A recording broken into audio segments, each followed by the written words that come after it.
탄핵 심판 7차 변론에서는 국무회의의 절차 문제, 부정선거 의혹 등을 두고 공방이 오갔습니다. 한편 오늘부터 사흘간 국회 대정부 질문이 진행되는데요.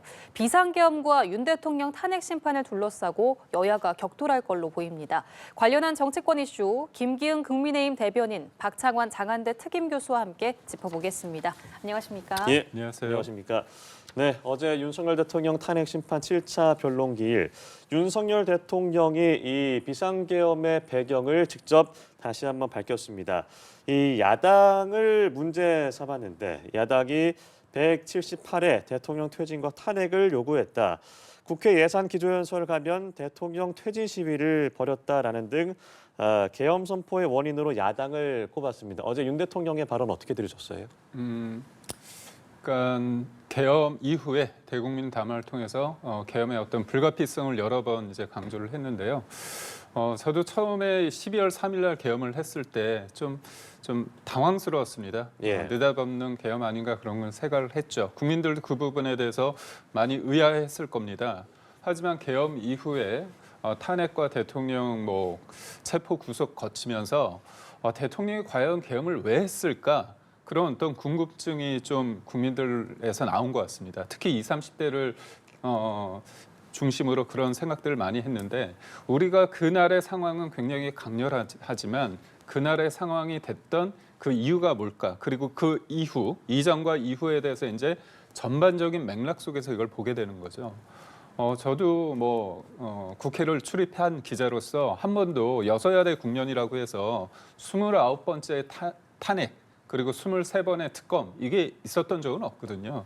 그렇다면 왜 수많은 탄핵과 특검이 있었을까 보면 결국은 선거를 통해서 어떤 정치 세력이 개편이 돼야 되는 게 맞습니다. 근데 이재명 대표가 되는 순간 본인의 사법 리스크 때문에 본인이 소위 말해서 사법 리스크 때문에 끌려가기 전에 대통령을 끌어내야 되는 그런 상황에 이르렀거든요. 그렇기 때문에 탄핵을 통해서 결국은 정치 세력을 재편하고자 하는 그런 의도가 있었기 때문에 건전한 어떤 야당으로서의 정부를 비판하고 견제하는 게 아니라 아예 발목을 잡거나 발목을 부러뜨리고 아예 대통령을 끌어내고자 하는 그런 거 아니냐. 그래서 한 사람의 대통령의 탄핵을 넘어서 대한민국 전체에 대한 어떤 부정이고 결국은 여러 가지 국가기관을 마비시키는 행태 아닌가 그런 부분에 있었을 때 대통령이 이 부분에 대한 방점을 좀 둔 게 아닌가 싶습니다. 예, 이 야당이 정권 파괴가 목적이라는 것을 보여줬다라는 윤 대통령의 발언도 있었습니다. 어떻게 들으셨어요? 그 이제 끊임없는 야당 탓에 이 구차한 변명이 계속 이어지고 있는데요. 국회에 갔더니 대통령 쳐다도 안 보고 악수도 안 하고 이런 것들을 또 하나 이유로 들으셨어요. 근데 과거 김영삼 대통령도 노무현 대통령도 당시에 국회 개원식에 갔더니 야당 국회의원들이 대통령 쳐다도 안 봤고요. 악수도 안 했었습니다. 그렇다고 그분들이 계엄령 발동했나요? 아무도 국회 내에서 국회의원들의 냉대와 야유, 불신 이런 것 때문에 계엄을 발동한 대통령은 없었다. 말 그대로 구차하다라는 말씀 드리고요. 두 번째는 왜 그러면은 그 수많은 특검과 소위 말해서 탄핵들이 이어졌는가. 아까도 계엄 이전의 상황을 돌이켜보자라고 얘기를 하셨는데 계엄 이전에 윤석열 대통령의 지지율이 20%까지 떨어진 이유를 당시에 여당은 뭐라고 분석을 했냐면은 우리가 국민들의 목소리를 더 듣고 더 설득해야 된다. 즉 소통을 원인으로 삼았습니다. 즉 소통이 안 되고 불통을 했기 때문에 우리가 강서구청장 재보궐선거부터 시작해서 총선까지 이렇게 패배하고 있다라고 여당 의원들이 진단을 한 거예요. 그러면 본인들의 국정수행 지지율이 20%까지 떨어진 이유, 그리고 국민들의 목소리를 제대로 반영하지 못하고 있는 이유, 여기에 대해서 돌이켜서 반성하고 맞춰 나가야 되는데 야당의 그 수많은 요구들 중에 단 한 개라도 들어준 게 있습니까? 결국은 국민과의 불통, 야당과의 불통이 과거 20% 떨어진 여당이 있었죠. 노무현 전 대통령 어떻게 했습니까? 야당의 대연정을 제안했습니다. 내가 권력을 나눠서라도 국가의 안정을 꾀하자라는 제안을 했었어요. 아무리 20%까지 지지율이 떨어지고 야당과 대화가 안 되는 상황이다 할지라도 대통령은 국정의 질서를 갖다가 지키고 국헌을 갖다가 유지하기 위한 노력을 끊임없이 해야 되는 겁니다. 설득의 노력을 하는 게 대통령이지 설득이 안 된다고 그들을 갖다가 군인과 경찰을 동원해서 잡아가고 체포하고 이게 대통령이 또 육공화국 대통령으로서 해야 될 일은 아니다. 좀 그런 점에서 윤석열 대통령의 끊임없는 야당 탓은 비겁하고 또 구차한 변명에 불과하다고 봅니다. 예, 어제 첫 번째 증인 신문은 이상민 전 행정안전부 장관이었습니다. 앞서 국회 출석할 때와는 달리 상당히 적극적인 네. 태도로 답변을 했는데 비상계엄 선포 직전에 실질적인 국무회의를 거쳤고 국무위원 대부분 비상계엄이 위헌위법하다고 생각하지 않았다 이렇게 이야기를 했거든요. 이게 다른 국무위원들의 발언과는 조금 대치되기도 하는데 어떻게 보십니까? 이게 참 무서운 게요. 계엄 이후에 민주당이 내란이다. 이렇게 등치시키지 않았습니까? 예. 그리고 국민들도 그거에 대해서 좀 혹하는 부분이 있었습니다. 그렇기 때문에 국무회의에 참석했던 사람들 입장에서는 내가 국무회의가 정당하게 문제 없이 이렇게 회의가 있었다. 그렇게 얘기하면 무섭잖아요. 뭐라고 하냐? 내란을 동조했다. 그렇게 얘기하는 거 아닙니까? 그래서 아무 문제 없는 심지어 본인은 국무회의 때 반대를 했다고 하는 한덕수 총리마저 권한대행마저 어떻게 했습니까? 내란에 동조했다며 탄핵시키지 않았습니까? 그게 무서운 겁니다. 진실이 중요한 게 아니라 그렇게 광풍이 불었죠. 그렇기 때문에 그때 나왔던 얘기 부분에 대해서 본인들 입장에서는 내가 내란에 동조하는 사람이 되면 안 되잖아요. 그렇다면 그 국무회의에 대해서는 굉장히 소극적으로 얘기할 수밖에 없는 상황입니다. 예. 그러니까 저는 어떤 사안에 봤을 때 좀 냉정해져야 되거든요. 근데 민주당이 잘하는 게 있습니다. 민생은 잘 못하거든요. 근데 선전선동은 잘합니다. 그렇기 때문에 국민들이 속았죠. 심지어 어떻게 합니까? 국회에서 탄핵을 시켜놓고 헌재 가서는 내란 혐의는 빼지 않습니까? 그러니까 이게 이런 방식입니다. 그렇기 때문에 그날의 상황에 대해서 얘기를 한다면 국무회의가 있었던 건 팩트입니다. 다만 그게 절차적 흠결이 있느냐, 흠결이 있다는 것이 곧 명시적으로 그게 위법하다, 위헌적이다 얘기할 수는 없는 거거든요. 그러면 대통령이 사람을 불렀습니다. 국무위원들을 왜 불렀을까요? 자기가 계엄을 한다고 얘기를 하는 거잖아요. 국무회의는 뭐냐? 심의입니다. 결정하는 게 아닙니다. 그 비상계엄에 선포할 수 있는 권한은 대통령에게 있고요. 모였습니다. 근데 모였을 때 사람들이 갑론을박을 벌였다는 거 아닙니까? 근데 그 시간이 짧냐 긴냐의 문제지 않습니까? 처음에 모였던 사람은 8시 반부터 모여가지고요. 마지막 11명까지 됐을 예. 때 쭉 있습니다. 그렇다면 그게 국무회의가 없었다고 얘기를 할 수 있는 건가요? 그런 측면에서 그리고 우리가 이제 부서라고 쌓인 부분이 있지 않습니까? 그거는 사후에 전자결제도 할 수 있는 상황이라고 그럽니다. 그런 측면에서 절차적 흠결이 있다는 게 국무회의가 아예 없었다는 것을 말하는 건 아니다. 그렇게 주장합니다. 예, 어떻게 보고 계세요? 이상민 전 행안부 장관이 왜 내란 주요 종사자로 지금 기소가 되고 수사를 받고 있는지를 또 한 번 보여줬다고 봐요. 국무회의에 참석했던 다수의 인원들, 한덕수 총리를 비롯한 모든 국무위원들이 당시에 국무회의는 실질적으로 열리지 않은 거다라고 증언을 하고 있습니다. 공개적으로 증언할 뿐만 아니라 검찰의 조사를 받았어도 똑같은 얘기를 했습니다. 그뿐만이 아닙니다. 이상민 전 장관도 12월 달 계엄 이후에 국회에 나와서 대다수의 국무위원들이 계엄 선포에 대해서 반대했다라고 얘기를 했어요. 그리고 본인 스스로도 국회에 나와서 이런 얘기를 몇 번 했고요. 또 검찰에 나가서도 국무회의에 대해서 대다수가 반대했다. 이런 얘기를 갖다가 조사에서도 얘기를 했습니다. 자, 그런데 헌법재판소만 가면 이분들이 말을 바꿔요. 내란 주요 종사자들의 주요한 특징 중에 하나입니다.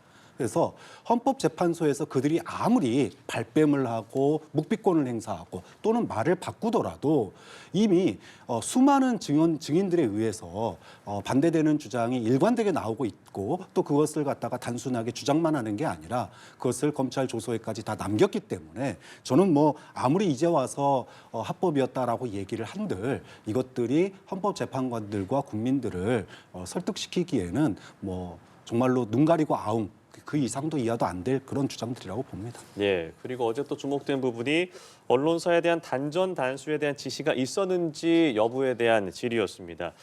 이상민 전 장관은 단전 단수에 대한 지시를 받은 적도 없고 한 적도 없다라고 했습니다만 단전 단수 쪽지는 확인했다, 멀리서 봤다라고 했습니다. 그러나 이제 허석곤 소방청장과 통화한 사실은 있는데 당시 내용이 좀 배치가 되거든요. 허석곤 청장은 그런 지시가 있어서 관련된 내용을 다뤘다라고 국회에서 증언한 바 있습니다. 이 부분은 좀 어떻게 보셨어요? 이제까지 굉장히 신중하던 이상민 전 장관이 드디어 이제 입을 열었습니다. 그러니까 실질적으로 단전 단수 관련해서 대통령으로 구두로 직접적인 지시를 받은 바 없다고 하고요. 네. 자기도 소방청장에게 그런 내용을 전달한 바 없다고 합니다. 그렇다면 왜 전화를 했느냐 그 부분이 궁금할 텐데 본인은 이게 계엄 이후에 소방청장으로서 할 수 있는 것들이 많지 않습니까? 그럼 원론적인 얘기를 했다 그렇게 얘기를 하는 거죠. 사실 진실이 어디 있는지는 저도 잘 모릅니다. 근데 이게요 공판 중심주의라고 해서 검찰에서 조사받은 내용하고 그다음에 실질적으로 법정에서 증언을 한 내용 중에 상충되지 않습니까? 네. 그런 부분에 있어서 무게를 어디다 두느냐 후자입니다. 법정에서 이뤄진 게 그게 공판 중심주의입니다. 왜냐? 검찰에서 수사 받을 때는 어떻게 보면 질문의 의도에 있어서 그리고 그때 상황에서 본인이 뭔가 말을 날인을 했더라도 법정에서 선서를 하고 공개된 재판 과정에서 이루어지는 얘기에 더 신빙성이 있다고 해서 이전에 이제 한명숙 전 총리 관련해 가지고 그때부터 이제 공판 중심주의를 그때 굉장히 강조를 했습니다. 그렇기 때문에 이 부분에 있어서 왜 검찰 때 나와서 지금 말이 바뀌느냐 이 부분에 대해서 비판한 부분은 비판을 할 수 있지만 과연 무게가 어디 있느냐 부분은 그 법정에서 이루어진 그 내용이 더 중요하다고 보고요. 무엇보다도 지난주에 우리가 국민들이 목도하지 않았습니까? 이 본인이 메모를 했다고 한 홍 차장 국정원 1차장의 얘기를 들어보면 저는 너무나 당혹스러운 게 본인이 갈겨 썼다고 하는데 그 중요한 메모를 버렸다는 거 아닙니까? 그리고 본인이 그거를 제3자 보좌관한테 그거를 또 쓰게 합니다. 정수하고 자기가 또 가피를 합니다. 그리고 그거를요 수사기관에 제출하는 게 아니고요. 그걸 또 박선원 민주당 의원한테 줍니다. 근데 박선원 의원은 또 뭐라고 얘기했냐면 그 메모에 대해서 보좌관이 그 홍장원 1차장하고 여인영 방첩사령관이 통화하는 내용이 커서 그게 그냥 적었다는 거예요. 진술이 다 맞지 않습니다. 그리고 곽정근 전 사령관도 본인이 뭐 도끼 관련해서 얘기를 하다가 도끼는 전혀 기억이 없다고 얘기하니까 언론에서 공소장에 당신이 얘기한 거 아니냐 그래서 뒤바뀌었거든요. 여러 가지 그날의 상황에 대해서 점점 바뀌는 부분이 있습니다. 근데 제가 홍장원 1차장하고 곽 전 사령관 얘기를 왜 하느냐 그때 국민들로 하여금 굉장히 선전적인 얘기를 한 거 아닙니까? 정치인 잡아들여라, 도끼라도 써가지고 문 부셔서라도 국회의원 끌어내라. 근데 그 부분에 대해서 다 흔들리고 있지 않습니까? 그러니까 결국 그날의 진술은 점점 어떤 증거와 진술, 법정에서의 그런 구체적인 내용을 통해서 무너지고 있거든요. 그렇다면 이 부분에 대해서 국민들은 과연 이게 그날의 진실이 언론과 어떤 민주당이 얘기한 계엄이 곧 내란이라 이렇게 등치시킬 수 있는지 계엄과 내란 사이에는 큰 바다가 있을 수도 있고요. 아니면 강이 있을 수도 있고 아니면 민주당이 말하는 것처럼 작은 시내가 있을 수도 있습니다. 그거를 찾아가는 과정에 있다고 봅니다. 네, 이상민 전 행정안전부 장관이 진술한 그날의 진실 어떻게 들으셨어요? 뭐 내란 주요 종사자들이 이제 와서 헌법재판소에서 증언을 바꿨다 그래서 있는 사실이 바뀌는 게 아닙니다. 뭐 앞서서 바뀐 내용들을 많이 얘기를 해주셨는데 만약에 정말로 대통령의 지시나 국방부 장관의 지시를 당시에 들은 사람들이 그 두 사람밖에 없다면. 그렇다면 이들의 증언이 바뀌고 단어가 바뀐 거에 대해서 굉장히 문제 삼고 또 중요한 판단 기준이 될 겁니다. 하지만 이 두 사람 말고도요. 그 지시를 옆에서 보고 들은 사람들이 수도 없이 많습니다. 또 그분들의 증거가 넘쳐납니다. 그분 중에 한 분 수방사 1단장이 내일 이제 또 네, 8차 변론에 이제 나오게 되기 때문에 그분들을 대표해서 실체적 진실은 드러나게 돼 있다. 특히나 이상민 장관은 뭐 당시에 본인은 직접 명령 받지는 않았고 대통령 책상 위에 있는 쪽지에 써 있길래 혹시나 해서 소방청장한테 이런 연락이 오면 MBC, 뭐 JTBC 뭐 이런 데 단전단수해라, 협조해라 이렇게 얘기를 했다는 거 아닙니까? 자, 그런데 뭐 100번 양보해서 그 말을 인정한다 손 치더라도 우리가 위에 상사로부터 구체적으로 이런 혹시 연락을 받으면 그거 단전단수하는 거 협조해라고 하는 거는 명령입니까? 협조 요청입니까? 위 상사가 그렇게 구체적으로 이런 요구가 왔을 때 잘 들어줘라고 얘기를 하는 것은 그거는 사실상의 명령입니다. 자, 그렇기 때문에 소방청장은 당시에 그 얘기를 어떻게 들었냐? 이제 곧 오겠구나 연락이. 오면은 주요 언론사들, 특히 정권에 대해서 그동안 비판적인 목소리를 내왔던 언론사들에 대해서 단전단수를 해야 되는지 말아야 되는지 심각한 고민에 빠질 수밖에 없는 거예요. 자, 그런 측면에서 이상민 전 장관은 명령을 받았다 그래도 문제고요. 명령을 안 받고 본인이 매 눈으로 쪽지를 보고 전달을 미리 본인이 선제적으로 했다고 해도 문제입니다. 결국은 국민 계엄을 통해서 언론의 자유를 막으려고 하는 적극적 계엄 내란 시도를 한 행위이기 때문에 저는 내란 주요 종사자로서 적극적 행위를 한 당사자로서 중한 처벌을 받을 수밖에 없는 거를 스스로 자임한 거나 마찬가지다 이렇게 봅니다. 예, 두 번째 증인으로 나선 신원식 국가안보실장은 국방부 장관이었던 지난해 봄 윤 대통령 안가에서 비상한 조치의 필요성을 윤 대통령 언급을 했다. 당시에는 이게 계엄을 의미하는지 몰랐고 어떤 경우든 적절하지 않다며 반대했다. 이렇게 증언을 했습니다. 또 윤 대통령 측이 부정선거 의혹과 관련한 질문을 했을 때는 즉답을 피하는 모습을 보였는데 네. 어떻게 보셨습니까? 저도 대통령실에 근무를 했기 때문에 대통령이 만약에 계엄에 관련돼서 말씀을 하신다면 네. 저도 좀 반대를 했을 것 같아요. 굳고 말렸겠죠. 예. 왜냐하면 우리가 생각하는 계엄은 12.12 사태 관련해가지고 전두환이 정권을 찬탈하기 위해서 군사적으로 해서 그 가운데 어떤 유혈 사태가 벌어지지 예. 않았습니까? 그런 어떤 기준이 거기 딱 상정돼 있는 상태에서 비상계엄을 한다. 이 부분에 대해서 동의할 수 없죠. 그리고 저는 비상계엄 자체가 대통령이 합법적으로 행사할 수 있는 건지 몰랐습니다. 절차적 하자가 없으면 할 수 있는 거거든요. 예. 근데 제가 이번의 상황을 보면서 지금 민주당은 굉장히 좀 자극적으로 정치인이 실제 체포된 것처럼 그리고 실탄이 지급돼가지고 뭔가 물리적 폭력이 있었던 것처럼 계속 몰고 가는데 아주 결과론적으로 물론 그게 민주당에서는 미수에 그친 거 아니냐 실패했기 때문에 그렇게 얘기한 거 아니냐 그렇게 얘기를 한다면 그래도 드러난 팩트를 근거로 말씀드린다면 창문이 깨지고 군인들이 국회에 들어간 건 맞지만 다행스럽게도 유혈 사태는 일어나지 않았습니다. 예. 그렇다면 대통령의 계엄이 왜 본인이 하려고 했을까 이런 구체적인 내용과 지금의 국민들이 그거를 목도하고 뭔가 바뀌는 국면을 봤을 때 대통령은 경고 차원에서 했다고 그런 거 아닙니까?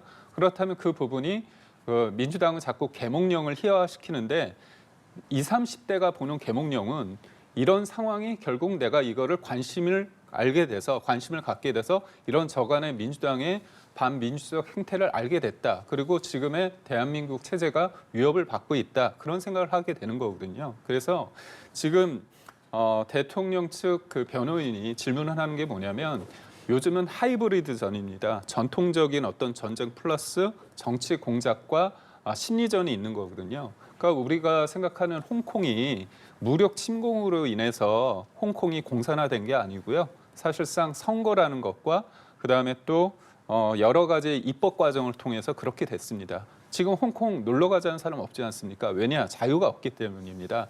그런 측면에서 중국이 사실상 홍콩을 공산화하는 과정 그리고 다른 나라의 선거에 대해서 개입하는 부분에 대해서 여러 외신에서도 많이 다루고 있습니다. 그 부분에 대한 질문을 한 거죠. 근데 신원식 안보실장 입장에서는 이게 중국이라는 게 좀 특정이 되고 이런 부분이 본인이 알고 있는 사원에서 그러니까 언론 보도는 인지하고 있지만 그게 어느 정도 구체적인 사실인지의 부분에 대해서는 본인이 말하기는 조금 힘들다. 왜냐? 모든 것들을 다 그거를 본인들이 확인한 건 아니지 않습니까? 그렇기 때문에 즉답을 피한 게 아닌가 싶습니다. 예, 신원식 실장의 발언 내용과 태도 어떻게 보셨습니까? 저는 사실은 야인 시절의 신원식 전 장관을 보면 굉장한 극우 보수인 줄 알았습니다. 문재인 정부에 대한 그 험담들 그리고 막말들이 있었기 때문에 야 저런 분이 장관 되는 거 정말 맞나 그런 생각을 했었는데 이번 계엄 내란 사태 때 신원식 전 장관의 태도와 모습들을 보면서 야 보수라고 그래서 다 극우 보수는 아니구나라는 걸 또 한 번 느끼게 됐습니다.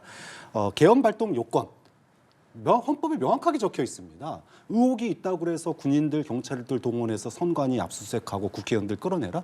이건 있을 수 없는 일이죠. 당연히 헌법을 준수할 국무위원으로서 너무나 합법적인, 상식적인, 합리적인 그런 판단을 하고 있는 분이구나. 그래서 합리적 보수로 분류돼야 되나 보다. 이렇게 다시 생각을 하고 있고요. 중국의 그 선거 개입 얘기를 윤석열 대통령이 자꾸 하시는데 이 얘기가 처음 나온 얘기가 아니지 않습니까? 이미 오래전부터 나온 얘기예요. 그런데 부정선거에 대해서 가능성이야 무슨 가능성 없겠습니까? 아니 하다못해 이스라엘이나 미국도 우리나라 서버에 접속할 수 있습니다. 그런 가능성 얘기하면은 그럼 그것까지 다 조사해야 됩니까? 그것까지 계엄 통해서 밝힐까요? 자, 우리나라 대법원에서요. 이미 윤석열 대통령이 그 얘기한 인주가 번진 그 투표용지 뭉치 여기에 대해서 대법원은 21대 총선 당시에 투표함까지 개표를 해가지고 열어가지고 직접 검증을 했습니다. 그리고 결론을 냈습니다. 대법원에서 부정선거는 없었다. 이미 대법원의 판례로 결정이 된 거예요. 거기다가 어제 증인으로 나왔던 국정원 3차장 이분이 그 보안 서버 점검한 이후에 브리핑을 가졌었습니다. 그때 뭐라고 얘기를 했습니까? 보안에 취약한 건 사실이다. 이런 부분들은 고칠 필요가 있다. 하지만 부정선거가 이루어졌다라고 하는 증거는 찾지 못했다. 이렇게 얘기를 했어요. 그러니까 대법원이 직접 판단한 것도 그렇고 그다음에 당시에 이런 부정선거에 대한 의혹을 가지고 조사를 시켰던 국정원 3차장도 2년 전에 이미 부정선거는 없었다라고 이미 밝혔는데도 불구하고 윤석열 대통령은 무슨 증거와 무슨 근거를 가지고 도대체 헌법기구인 선관위의 서버를 갖다가 탈취하려고 했는지 이것 때문에 윤석열 대통령의 계엄은 역시나 위헌이었고 또 불법적인 개헌이었다는 게 또 한 번 드러난 거다. 그렇기 때문에 신원식 전 장관이 부정선거라고 하는 거에 대해서 선뜻 동의하지 못하는 게 본인이 그렇게 생각할 수는 있지만 증거를 가지고 이야기를 해야 되는 거 아니겠습니까? 근데 이미 대법원에서 부정선거는 없었다라고 얘기를 했고 국정원 3차장도 마찬가지로 당시에 그렇게 주장을 했기 때문에 신원식 장관으로서는 본인이 직접 보지 않은 이상 국가기관과 국가의 공식적인 조사를 거친 내용을 부정할 수 있는 상황이 아닌 거죠. 그런 점에서 당연한 결과일 뿐이다. 오히려 그런 헌법기관과 국가기관의 조사마저도 부정하고 본인이 꼭 군인들을 동원해서 서버를 직접 조사해야 되겠다라고 나선 윤석열 대통령이 이상해도 너무 이상한 짓을 한 거죠. 예. 윤석열 대통령의 탄핵 심판 변론기일 내일 이제 8차가 남아 있는데 어제 변론기일 말미에 헌재 소장 권한대행이 한덕수 전 국무총리에 대한 이 증인 신청에 대해서 기각을 했단 말이죠. 추가 변론기일 지정이 그동안 거론되긴 했는데 가능성 어떻게 보세요? 우선적으로 지금 헌재가 대통령이 진짜 파면에 이를 정도인지를 헌재 심리를 통해서 본인들도 알아보는 거고 예. 이를 바라보는 국민들도 납득이 가야 되는 겁니다. 근데 이게 첫 단추부터 잘못 채워진 게 기일이 지금 8차례 정해졌잖아요. 예. 일방적으로 정해졌습니다. 예. 그 헌재법에 의하면 형사소송법에 준용되게 돼 있습니다. 그렇다면 기일을 지정할 때 변호인 측과 뭔가 협의, 조율하게 돼 있습니다. 근데 이거 무시하고 5차례 정하고 본인들이 편의적으로 3차례 정했습니다. 그리고 90분씩 하거든요. 증인 1명당. 근데 예. 잘 보세요. 중요 지인이 있잖아요. 그렇다면 90분에 딱 채우면 끝나서 추가적으로 질문한다고 했을 때 못하게 하잖아요. 그게 맞나요? 중요한 지인은 더 줄 수 있고요. 만약에 중요하지 않은 증인은 90분보다 덜 줄 수 있는 겁니다. 그거는 예단하지 못하는 거예요. 어떤 탄핵 심리를 통해서 어떤 쟁점이 논란이 된다면 검찰 진술과 다른 것들이 나온다면 법정에서 그게 맞는지 사실이 뭔지 재판관들도 궁금하지 않습니까? 국민들도 궁금하지 않습니까? 근데 그런 부분이 없어요. 그래서 윤곽근 변호사가 이거 좀 3분 정도 달라고 하니까 매몰차게 못하게 합니다. 그리고 한덕수 총리 권한대행 관련해서 증인으로서의 가치가 있죠. 왜 없겠습니까? 전반적인 국정에 있어서 대통령이 볼 때 지금의 국가 비상상태라고 규정하는 인식과 그럼 이인자라고 보는 총리가 바라보는 인식과 여러 가지를 비교할 수 있는 거잖아요. 근데 부르지 않습니다. 왜 못 부르냐? 헌재 입장에서 소위 말해서 찔립니다. 왜냐? 한덕수 권한대행 관련해가지고 151석이냐 200석이냐 정족수 관련해서 다 사람들이 논란이 되고 있잖아요. 총리를 탄핵한 게 아니라 권한대행을 탄핵했다면 그 직위에 관해서 그 역할에 관해서 헌재법 주석서에 나와 있습니다. 정족수는 그에 준하라고 되지 않았습니까? 근데 아주 중요한 이 부분에 대해서 한덕수 권한대행 불러다가 그런 거 질문 못하면 웃기잖아요. 근데 마은혁 재판관은 어떻게 했습니까? 변론 준비 기일도 한 번도 없고요. 준비 기일 한 번 하다가 이게 우원식 국회의장이 국회 명의로 권한쟁의 심판을 넣었는데 보아하니 국회의장이 국회는 아니잖아요. 그럼 각하시켜야 됩니다. 각하 안 하고 어땠습니까? 기일 지정 한 번 더 한 다음에 국회 변호인 측에 본회의 다시 열라고 친절하게 얘기를 했습니다. 이게 균형 있게 가는 건가요? 그러니까 저는 이게 답을 정해놓고 본인들한테 유리하고 민주당한테 유리한 것들만 굉장히 빠르게 진행하고 국민들이 진짜 궁금해하고 대통령의 방어권을 행사하는 부분에 있어서는 철저하게 편향돼 있다고 볼 수 있습니다. 저는 대통령의 방어권을 행사하는 것도 중요하지만 헌재 심판을 통해서 국민이 분열되느냐, 갈등이 치닫느냐, 그게 아니라 법 앞에서 사람들이 수긍하고 통합돼야 되는 거 아닙니까? 이거에 대해서 과연 국민들이 그리고 헌재에 대해서 비판을 한다면 이틀 막 하고자 하는 이게 맞습니까? 저는 헌재의 결정은 최종적으로 존중하고자 합니다. 근데 다만 헌재 또한 법에 기반해서 이거를 하는 겁니다. 지금 국민들이 바보가 아니지 않습니까? 헌재가 어떤 행위를 했다고 했을 때 과연 법에 근거해서 한 건지 아니면 본인들이 소위 말한 재량도 법에서 너무 멀어지면 그게 재량이 아닌 겁니다. 그런 측면에서 봤을 때 저는 추가 기일을 당연히 있어야 된다고 봅니다. 예, 8차 변론 기일로 끝이 날까요? 글쎄요, 뭐 저 추가로 한두 차례 할 수 있다. 길지는 않겠지만 네. 한두 차례는 더 할 수 있다라는 게 일반적인 전망이었습니다. 그런데 이제 한덕수 총리의 증인 신청의 핵심은 국무회의가 합법적이었냐 이 부분을 밝히는 건데 그동안에 이제 여러 증인들과 그리고 자료들로서 국무회의에 대한 뭐 판단의 제론의 여지는 없을 것 같다. 그렇기 때문에 불필요하다. 이런 거 한 것 같아요. 그런데 저는 뭐 이후에도 만약에 8차 변론에서도 한두 차례 더 재판 변론이 열릴 가능성은 아직 남아 있다. 그렇기 네. 때문에 지켜봐야 될 필요성이 있다고 보고요.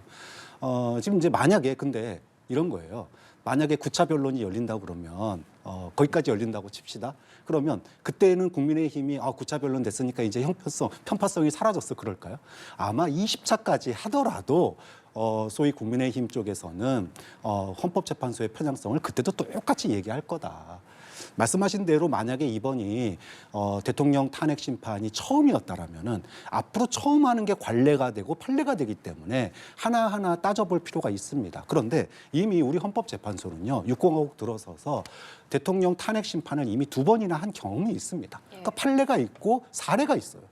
당시에 노무현 전 대통령에 대해서는 60일, 박근혜 전 대통령에 대해서는 90일, 2달, 석 달의 기간 동안 국민의 주권 위임이 맞는지, 그래서 이분을 계속 대통령직으로 유지해야 될지에 대해서 2달, 석 달 만에 결론을 낸 바 있어요. 그러니까 윤석열 대통령에 대해서도 뭐 특별하게 이분을 갖다가 더 적게 또는 더 많이 할 필요가 없는 겁니다. 과거에 노무현 전 대통령이나 박근혜 전 대통령은 국민이 뽑은 대통령이 아니었습니까? 마찬가지입니다. 그렇기 때문에 저는 뭐 8차가 되든 아니면 20차가 되든 헌법재판소가 판단할 문제고 그 헌법재판소가 과거의 판례와 내용에서 정말로 많이 벗어났다면 헌법재판소만의 그런 재량과 판례에서 넘어섰다면 문제 제기를 할 수 있지만 이제까지 2번의 탄핵 재판과에 봤을 때 기간과 내용면에 있어서 큰 차이가 없다면 그럼 뭐 당연히 헌법재판소의 재량으로 할 수 있는 문제다 그렇게 봅니다.